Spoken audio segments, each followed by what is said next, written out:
Cable of span 100 meter has its ends at a height 8 meter and 15 meter above the lowest point in the cable.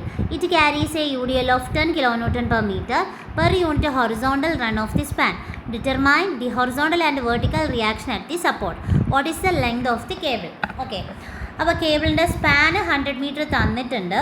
Height എന്ന് പറയുന്നത് 8 മീറ്ററും തന്നിട്ടുണ്ട്, 15 മീറ്ററും തന്നിട്ടുണ്ട്. Different levels ആണ്.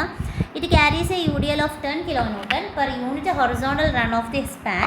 Determine the horizontal and vertical reaction at the support. What is the length of the cable എന്നാണ് ചോദിച്ചിരിക്കുന്നത്. അപ്പം മെയിനായിട്ട് നമുക്ക് കാൽക്കുലേറ്റ് ചെയ്യേണ്ടത് ലെങ്ത് ആണ്.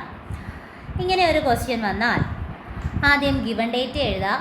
ഗിവൺ ഡേറ്റ എഴുതിയതിന് ശേഷം L1ൻ്റെയും L2ൻ്റെയും വാല്യൂ കാൽക്കുലേറ്റ് ചെയ്യണം. അപ്പോൾ L1 L2 വാല്യൂ കാൽക്കുലേറ്റ് ചെയ്യാൻ L1/L2 √H1/√H2 ചെയ്താൽ മതി. H1ൻ്റെയും H2ൻ്റെയും വാല്യൂ നമുക്കറിയാം. അപ്പം അതിൽ നിന്ന് തന്നെ ഒരു L1/L2ൻ്റെ റേഷ്യോ കിട്ടും.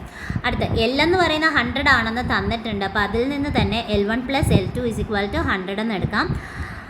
അതിലെങ്ങനെ നമുക്കൊരു ഇക്വേഷൻ കിട്ടും. L2ൻ്റെ L1ൻ്റെ ടേമിൽ ഇക്വേഷൻ കിട്ടും. അതിൽ നിന്ന് L1 L2 നമ്മൾ കാൽക്കുലേറ്റ് ചെയ്തു.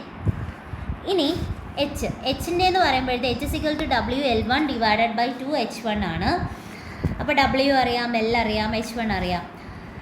ഇതിൽ നിന്ന് ക്യാപിറ്റൽ Hൻ്റെ വാല്യൂ നമുക്ക് കിട്ടും. ദെൻ VA VB കാൽക്കുലേറ്റ് ചെയ്യാം. ഇനി ഇതിൽ നമുക്ക് ടെൻഷൻ പറഞ്ഞിട്ടില്ല. ഇനിയിപ്പോൾ ടെൻഷൻ കാൽക്കുലേറ്റ് ചെയ്യണമെങ്കിലും നിങ്ങൾക്ക് ഈസി ആയിട്ട് കാൽക്കുലേറ്റ് ചെയ്യാവുന്നേ ഉള്ളൂ. VA² + H² എന്നുള്ള ഇക്വേഷനിൽ നിങ്ങൾക്ക് വേണമെങ്കിൽ കാൽക്കുലേറ്റ് ചെയ്യാം. പക്ഷേ ഇവിടെ മെൻഷൻ ചെയ്തിട്ടില്ല. നമുക്ക് ക്വസ്റ്റ്യനിൽ പറഞ്ഞിട്ടുള്ള കാര്യം ടോട്ടൽ ലെങ്ത് കാൽക്കുലേറ്റ് ചെയ്യാനാണ്. അപ്പം ഡയറക്റ്റ് ലെങ്തിൻ്റെ ഇക്വേഷനിലോട്ട് പോവുക. L + 2/3 H1² + L1 + 2/3 H1² L1 ചെയ്താൽ മതി. എല്ലാം നോൺ വാല്യൂസ് ആണ്. നമുക്ക് ആൻസർ കിട്ടും. ഇനി പ്രോബ്ലത്തിൻ്റെ മാർക്ക് എത്രയാണെന്ന് നോക്കിയിട്ട് വേണം ബാക്കി. ഇടയിൽ നമുക്ക് എന്തെങ്കിലും ചെയ്യാൻ പറ്റുന്നുണ്ട്. T മാക്സിമം, T മിനിമം ഇതൊക്കെ ചെയ്യാൻ പറ്റുവാണെങ്കിൽ ചെയ്യാം. പക്ഷേ അത് മാർക്ക് നോക്കി മാത്രം.